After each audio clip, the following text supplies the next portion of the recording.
Hi, I'm Marilyn McLeod, and I'm your host for the Celebrating Authors Summit series. So first of all, what is all this behind me? This is something that the Hubble Space Telescope took years ago, one of my favorite photos. And the scientists pointed the telescope to a part in the sky that was just black. They didn't think anything was there. They didn't see anything. Well, this is what Hubble saw.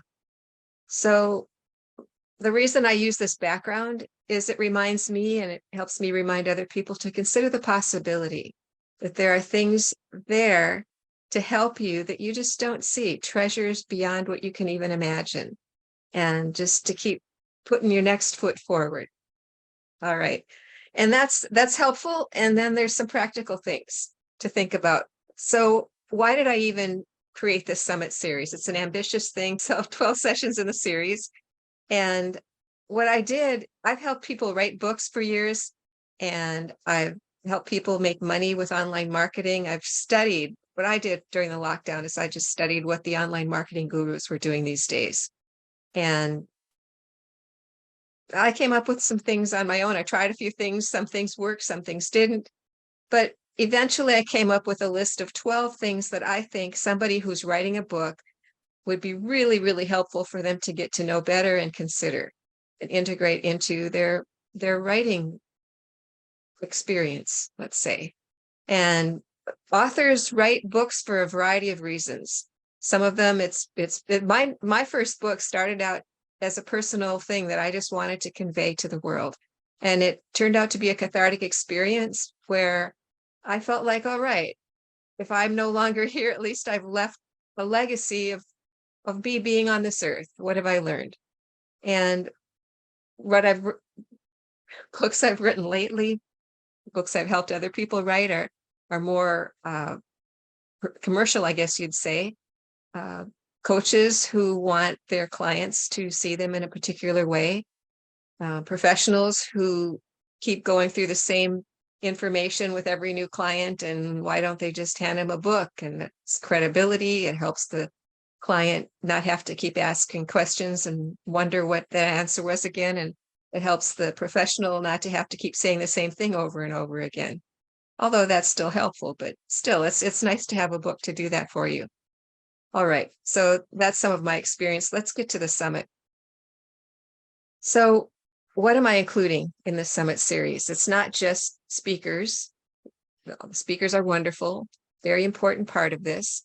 The recordings will be available later. So if you're getting to this page after the summit is ended, there's a way that you'll be able to see the replays. Speakers can offer workshops as part of this summit series, which it's an upgrade for attendees. There's a mastermind that I'll be offering concurrently with the summit series, so that each week we'll have the speakers talk about a particular topic. And then that same week or later that week or month, we'll be having a mastermind where authors talk about their experience and we help each other. Masterminds are wonderful, by the way. You really end up getting to know each other, and you get so much support from other people who are a lot like you, kind of walking the same path. Work groups, so where we're actually getting things done. So that's another option. And individual coaching, if you really want high touch, let's check in every day and help you make your goals today kind of thing, that's also available. We have summit sponsors, which right now the two I have are Celebrating Coaches magazine, which I'm the publisher of that magazine, and the LinkedIn group, which is book writing, self-publishing, and marketing, which will be, there'll be a heavy presence of it's now 45, almost 46,000 members in that group. So what about me? I'm your summit host. I'm an author, publisher, speaker, coach, and owner of the LinkedIn group. I wrote one of the first books about self-publishing in 2009. I was Ken Shelton, the ghostwriter of 7 Habits of Highly Effective People. I was helping one of my clients write an article for his magazine, and he liked what I was writing and asked if I had ever thought of writing a book. And I finally said, He said he would coach me as I wrote my first book, and I happily agreed. He helped me write 7 Steps to Success in Business and in Life During Recession or Recovery. That was going on 2009. We can kind of still use that information now. So I've helped a lot of people write their books and publish their books and think through why are they writing the book and how can they make it most effective and all that kind of thing. So I can guide you through the process. I've chosen speakers that I think will be interesting for you to consider, and I will help guide you through the process. So what is the process? Number 1, people sit down to think, I'm going to write a book, and maybe they just stare at a blank page, or they're frustrated that they don't know what they're writing, or they just aren't consistent, or whatever it is. And, they think it's them, and maybe they can't write and all that. Well, maybe it's your environment. Maybe it's your expectations. Maybe it's that you just don't have the support you need to write. So we're going to explore that in the very first summit, because I think that's foundational. If you're a speaker, you have something to say about this, please apply as a speaker. And registration for these summits are free as an attendee. And you can upgrade as a VIP member, but you can also just get in for free as an attendee. Number 2, being true to yourself. This is also something I think is very important. How do you know you're writing the right book? I mean, sometimes it's good to just get it out of your system. Just write it and get it on paper, get it out of you so you can look at it or have somebody else look at it. But then once you've done that, why are you writing the book? And who is it for? And why is it for those people? And is that really true to who you are as a person and where you want to go in life and how you want people to see you? So anyway, we'll explore that. Number 3, getting to know your readers. So if you do have an audience in mind, who are they? I mean, if you use their language, if you're speaking from the way they're thinking, you're going to be much more effective. And so this is not my area of expertise, but there are other people who do have that expertise that I'll be having as speakers who can help you think through your avatar. And then what you do is you just take those characteristics of your avatar and write your book according to that mindset.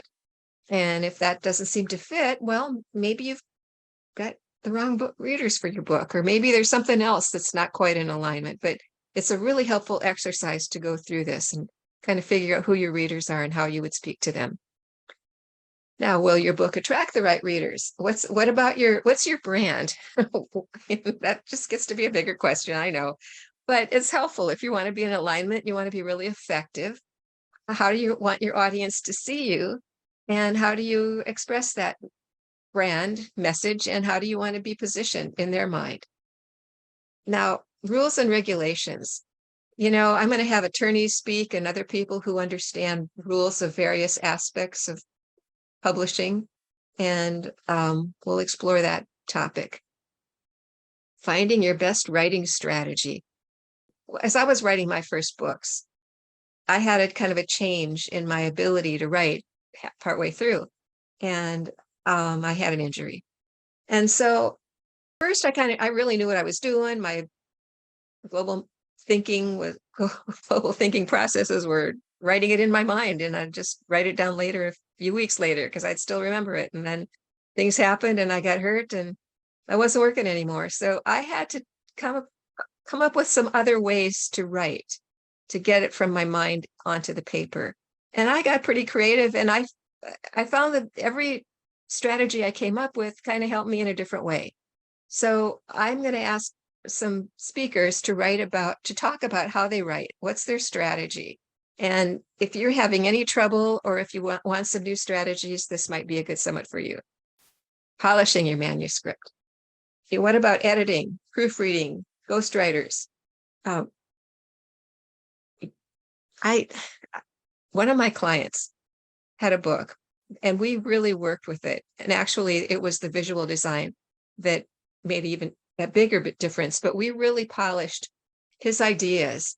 And then we had somebody go through it and proofread it, and we edited it. It was all just beautiful.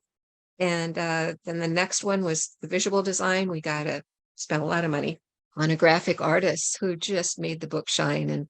And we actually published this through Ken Shelton and his publishing company, and he was really impressed with the quality of this book. And if you know, a lot of people don't read the book, they just buy the book. And you want to be associated with your book from a positive aspect. And you want your readers to really see your credibility through your book.